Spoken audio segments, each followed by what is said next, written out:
അപ്പോൾ ഇന്ന് കുതിരാമുറ ഫാമിൽ വന്നുള്ള കുട്ടികളാട്ടാ. നോക്കിയേ എൻ്റെ ക്വാളിറ്റി ഒക്കെ നോക്കിയേ. റീച്ചേട്ടാ, ഇന്ന് വന്നുള്ള കുട്ടികൾ എത്ര എണ്ണം വന്നിട്ടുണ്ട്? 50 പോത്തും 3 എരുമയും. നമ്മളെ കുട്ടികളൊക്കെ ഇങ്ങനത്തെ ക്വാളിറ്റി ഉള്ള കുട്ടികളെയാണ് നമ്മൾ കൊണ്ടുവരുന്നത്. നമ്മുടെ പോത്തുകുട്ടികളൊക്കെ സെയിൽ ചെയ്ത് കഴിഞ്ഞാൽ നല്ല ദിവസം കഴിഞ്ഞു. ഇനി നമുക്ക് എന്നാണ് പുതിയ ലോഡ് വരുന്നത്? ഒക്കെ ബുക്കിംഗ് ആണ്. നമ്മുടെ ബുക്കിങ്ങിന് നമ്മൾ ഇതുവരെയായിട്ട് പേയ്മെന്റ് ഒന്നും വാങ്ങുന്നില്ല. അതാണ് നമ്മുടെ കുതിരാമുറ ഫാമിലുള്ള ഏറ്റവും വലിയ കാര്യം. അപ്പൊ കുട്ടികളെ വിളിച്ച് ഓൺലൈനായിട്ട് ബുക്ക് ചെയ്തിട്ട് വേണം നമുക്ക് വരാനായിട്ട്. അപ്പൊ അതേ കുട്ടികളൊക്കെ അതേട്ടാ.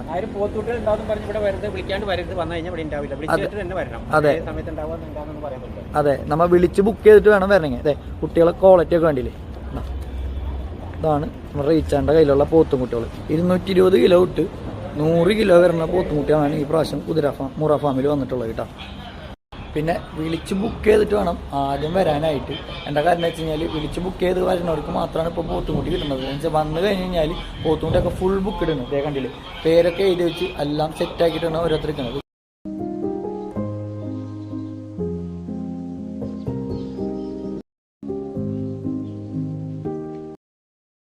220 കിലോ വരുന്നൊരു പോത്തുംകുട്ടി കേട്ടോ.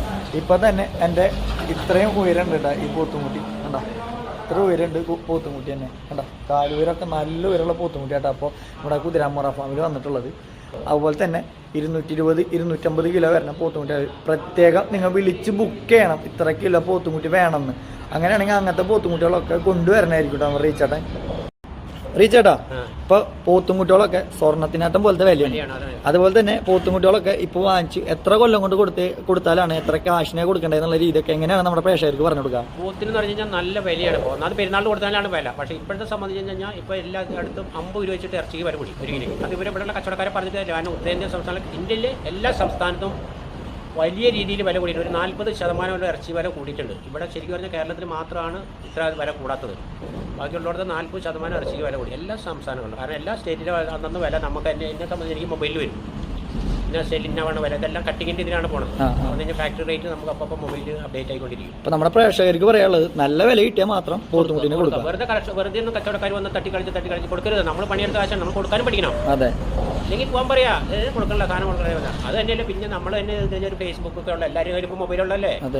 അതിൽ നമ്മുടെ പോത്തിൻ്റെ ഒരു കുളിപ്പിച്ച് നല്ല രീതിയിലുള്ള ഒരു ഫോട്ടോ എടുത്തിട്ട് ഫോർ സെയിൽ എന്ന് പറഞ്ഞിട്ട് വരും. ആൾക്കാർ അന്വേഷിച്ച് വരും, അറിയുമ്പോൾ പല സ്ഥലത്ത് അറിയും.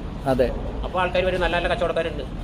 ഓക്കെ, അപ്പോൾ ഇതാണ് നമ്മുടെ റീച്ചേട്ടൻ പറഞ്ഞിട്ടുള്ള കാര്യങ്ങൾ കേട്ടോ. അപ്പോൾ നമ്മുടെ പോത്തുംകുട്ടിയൊക്കെ എടുത്ത് വളർത്തി നല്ലൊരു വില കിട്ടുകയാണെങ്കിൽ മാത്രം പോത്തുംകുട്ടീനെ കൊടുത്താൽ മതി എന്നാണ് നമ്മുടെ റീച്ചാണായാലും ഏതൊരു ഫാമിൻ്റെ ഉടമസ്ഥനായാലും പറയുന്നത്. പക്ഷേ പോത്തുംകുട്ടികൾക്ക് അതുപോലെ വിലയാണ്. അതുപോലെ തന്നെ നമ്മൾ മീറ്റിനും വിലയാണ്. അപ്പോൾ നമ്മൾ പോത്തുംകുട്ടികൾ നല്ലത് നോക്കിയെടുക്കുക, നല്ല രീതിയിൽ വളർത്തുക, നല്ല